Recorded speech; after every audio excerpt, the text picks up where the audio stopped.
अब हम लोग थोड़ा बात करते हैं अपने सोर्स के विषय में। सोर्स के विषय में हमने आपको समझा रखा है। देखिए पूरा ध्यान दीजिए, बहुत इंपॉर्टेंट है, ध्यान ही पूरा देना है। मैं बेसिक पढ़ा रहा हूँ और समझाने की कोशिश ये कर रहा हूँ कि पूरे चैप्टर में आप लोगों को कहीं भी प्रॉब्लम ना आए। ये छोटी छोटी चीज़ें हैं और बच्चे उलझ कर रह जाते हैं, समझ ही नहीं पाते भाई कहानी चल क्या रहा है, समझे ना। पूरी का भी इंटेंसिटी बोल दिया, फ्रीक्वेंसी बोल दिया, किसके लिए होता है पता ही नहीं। तो ध्यान दीजिए और समझिए, ठीक है। बातें बोली जा रही है सोर्स के लिए। सोर्स के लिए हमने दो चीज़ देखा, इंटेंसिटी और फ्रीक्वेंसी। तो एक टाइम में दोनों चीज़ को हम लोग चेंज नहीं करते हैं, दोनों वेरिएबल को चेंज नहीं करते हैं।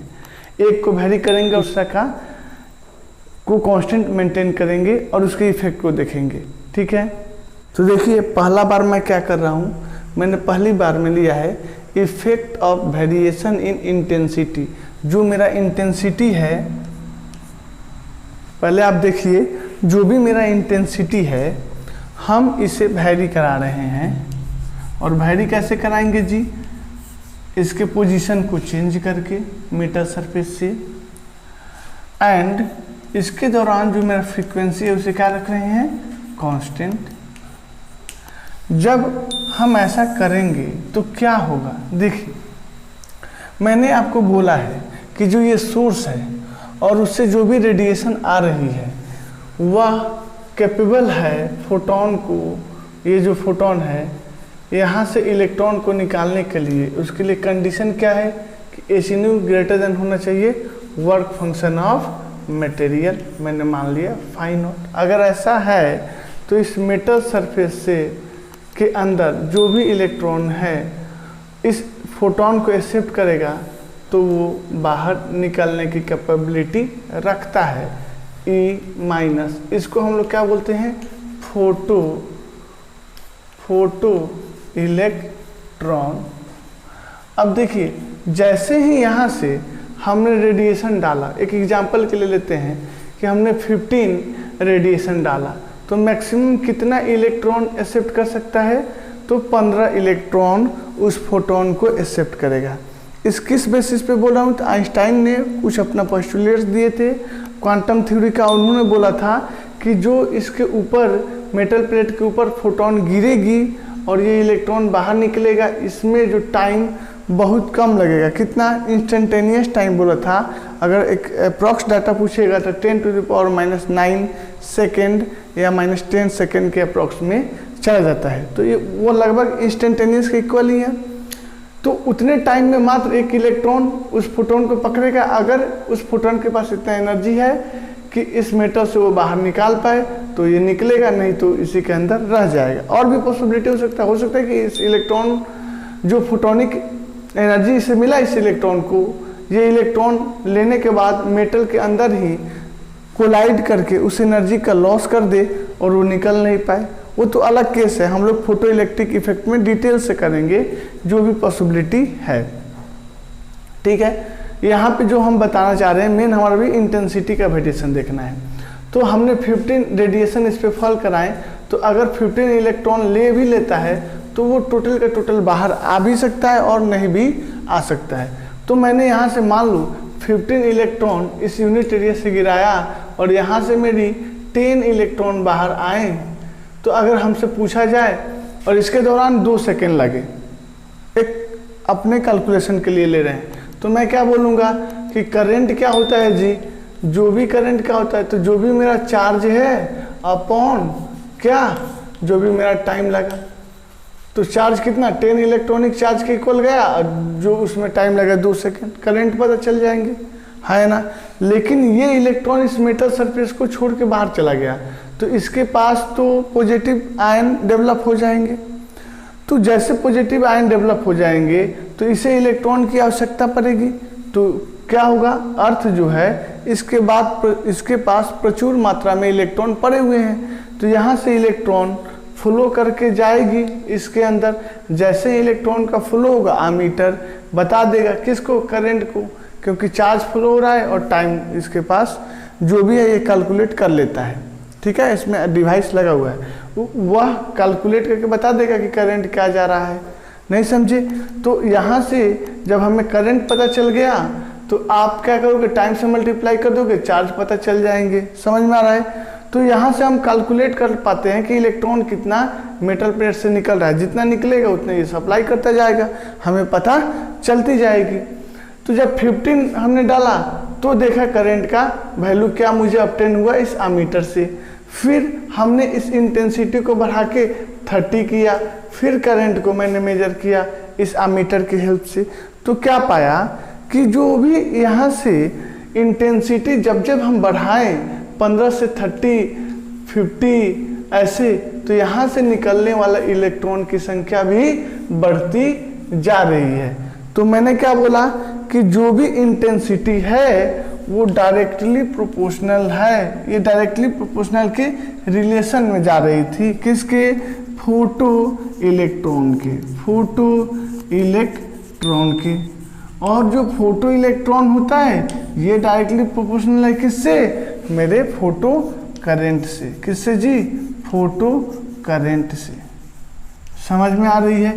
तो अगर आप फ्रीक्वेंसी को फिक्स रखोगे और इंटेंसिटी को बढ़ाओगे तो क्या बढ़ेगा, फोटो इलेक्ट्रॉन बढ़ेगा, मेटल प्लेट से निकलने की जो फोटो इलेक्ट्रॉन की रेट होगी वह इंक्रीज कर जाएगी, उससे क्या होगा, फोटो करंट बढ़ जाएगा। मीन्स इंटेंसिटी को वैरी कराने से किस पे अंतर आती है जी, फोटो इलेक्ट्रॉन पे या फोटो करंट पे। ठीक है ना?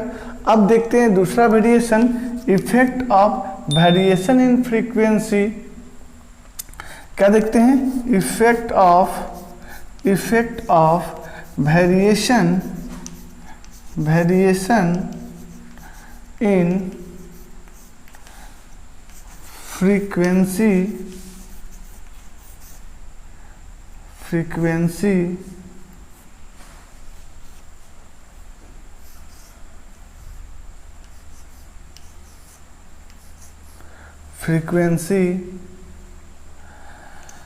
at constant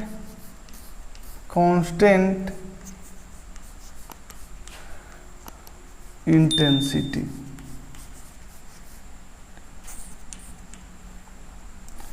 अब हमने क्या किया कि इसको फिक्स कर दिया, अगर 15 रेडिएशन पर second per unit area fall कर रही है तो 15 ही हमेशा हम मान के चलेंगे। लेकिन यहाँ से जो सोर्सेस हैं अभी उसकी फ्रीक्वेंसी जो भी है, मतलब एचन्यू अगर मैं एनर्जी वाइज बोलूँ 13 जूल है, तो मैंने मेजर किया कि यहाँ से जो इलेक्ट्रॉन निकल रही थी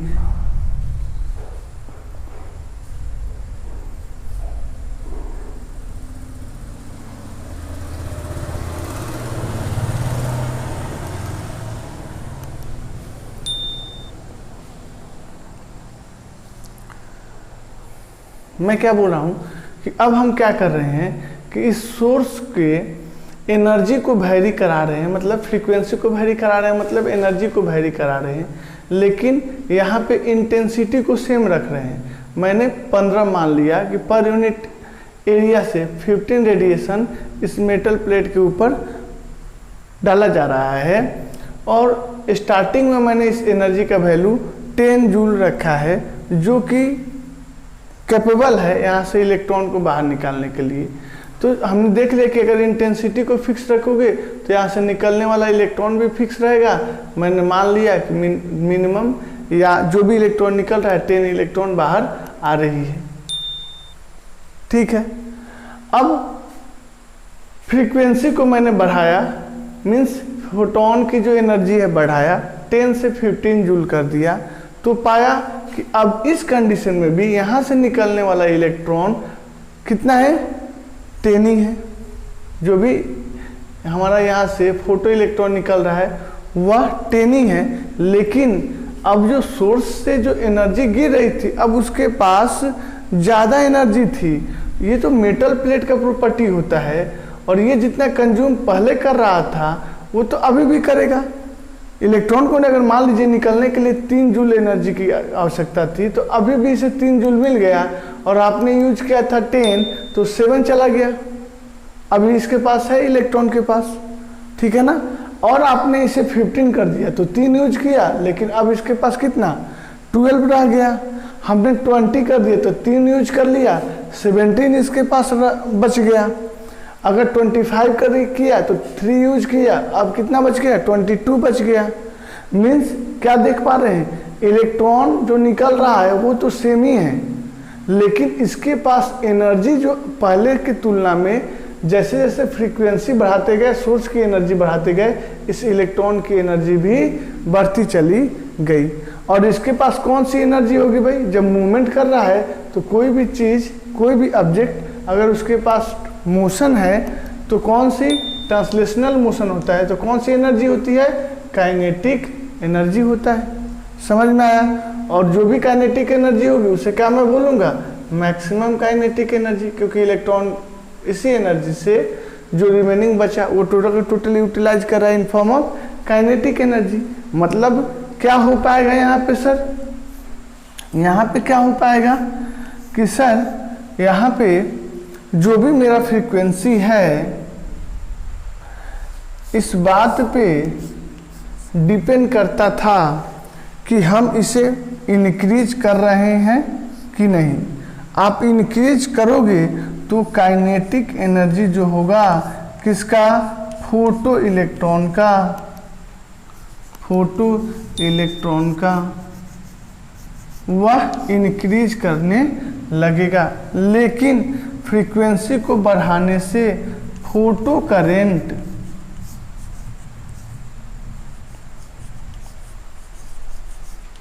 या क्या बोलूं, फोटो इलेक्ट्रॉन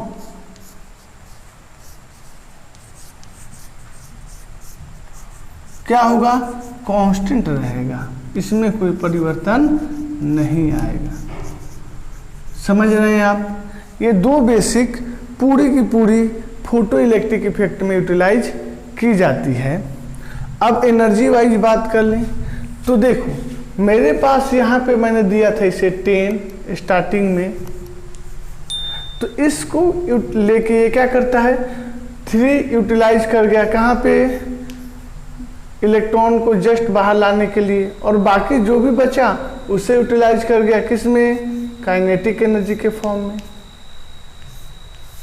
तो ये मेरा क्या हो गया, एनर्जी का इक्वेशन। ठीक है ना। इसी को बोलते हैं आइंस्टाइन इक्वेशन।